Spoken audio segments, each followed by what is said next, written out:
So it's an extremely bright sunny day. We don't get that many of these in England. We've had a whole week of really sunny weather, and it's Glastonbury today. Our younger daughter Emily is down there. I hope she has learned everything. Hope she remembers what I told her about protecting her skin from the sun. And anyway, generally lots of people will be out there today getting burned, but we're here wearing suitable clothing from head to toe to avoid the danger of the sun, and wearing some Factor 50 on the back of my hands. And Julia is doing the same, but it's even more protected from the sun because you're working underneath the canopy of this plum tree. And this is, we believe, a Warwickshire drooper, isn't it? This variety of plum. I say believe because we found this plum growing in the first house we moved into, and so we don't know with definite certainty the variety. We believe it to be Warwickshire drooper, but it's a very reliable plum. It does crop most years, although as I've said about plums, if you don't get the right sort of weather when the blossom is out, then it won't set. However, when they do set, they set often so many plums that you've got to thin them, and you might not see a great many plums on the outside of the tree, but we come underneath here. It's just a lovely little cool canopy. Yeah, look at this. And then just cast your eye all the way down there. Sheets of plum. And you are doing... I've been thinning plums. A very important job. That's a branch that I thinned.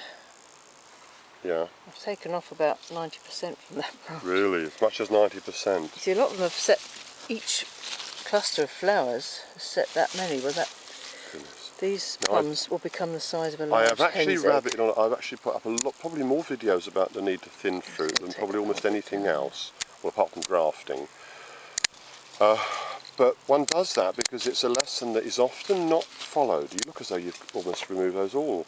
There's what, 4 plums left out of how many? Having said that, if you look at that and you imagine each of these plums reaching the size of a hen's egg, and then look up and look at the numbers, just the numbers of plums here. And we've lost a number of these trees, haven't we, Julia? Yeah, they're very prone to that disease which gets into broken wood. So if we break branches on the trees, we're more likely to lose the trees. And bear in mind, these plums get very large. They'll be about, you get about 12, maybe 15 to a kilo. So they get very heavy. And are they very popular? What do they taste like? Oh, they're lovely. When they're really ripe, they're sweet as honey, with that slight bitter back taste to it, like you get with the damson.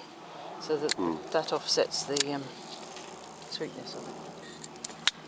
Yes, I think recall I put a video of me eating a lot of these, but I think I might have taken it down because it was in bad taste. But they're a good plum, and they sell quite readily, don't they? Oh yeah. And what sort of weight of crop would we get off of this tree? Well, if you work out 15 fruit per kilo, yeah. You've been over here, haven't you, and thinned these? Yes, I've been working on this tree now for about 20 minutes. But one of these trees self-destructed, didn't it? Yeah. We thinned the fruit, but not adequately, and we came over after a wet, windy day. Yeah. And basically, the tree had self-destructed. The big main branches had all just cracked off, so it was like a teepee with the trunk in the middle and these broken branches just leaning up against it. And it grew on again that year, but then it died the next year. That disease. Also, obviously, we cleaned the wounds back with sawing.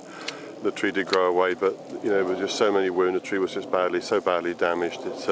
It died from bacterial plum canker, and that's one of the problems with plums because they are very susceptible to a number of bacterial and fungal diseases which can kill the trees. These have survived quite well. When they crop very well. But this is it's always a little bit of a tedious operation, isn't it? But as I say, if it's not done adequately, then of course the alternative is that you can support the plum. You can bang some heavy stakes into the ground and tie up all the branches. I mean, you've still got to be careful with that. But plumwood is very brittle, isn't it? It is. It snaps very easily. Anyway, it's rather nice being under here in the shade on such a hot day. Okay. Well, yeah, I'll leave you doing this very important job. When I finish this tree, I'm going to go make myself a cup of tea, so I'll call you. Yeah, sounds reasonable.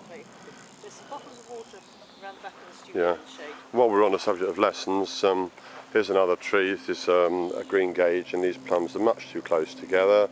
We've left this green gage here because there's a pretty little lacewing. These flew off. Lacewings are good, they're larvae, like ladybugs, eat pests.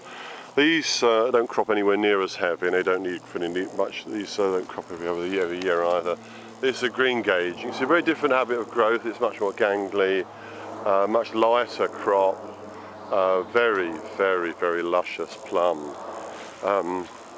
When you get a crop, we have to grow at least 10 pounds of these before any leave the orchard, because when they're up we just eat them, just hand to mouth, forcing them down our throats because they're so lovely. In France they call them Reine Claude, and they're really nice. These plums are not as nice as a green gauge, they're merely very, very lovely. The green gauge is really surpassingly wonderful. So plums, yeah, there's a number of challenges involved in growing plums, which is one reason why you hardly ever see them in the shops, and when you do they're usually picked underripe. Anyway, we'd love to grow more plums, but we suffer so badly from bacterial plum canker around here, which has killed a lot of our trees, that we're not growing anymore. We're going to nurse the trees on we've got, do our best, and when the last of them has died from bacterial plum canker, we won't plant anymore, which is very sad. If anyone knows a good answer to bacterial plum canker, you will be my friend if you let me know about it.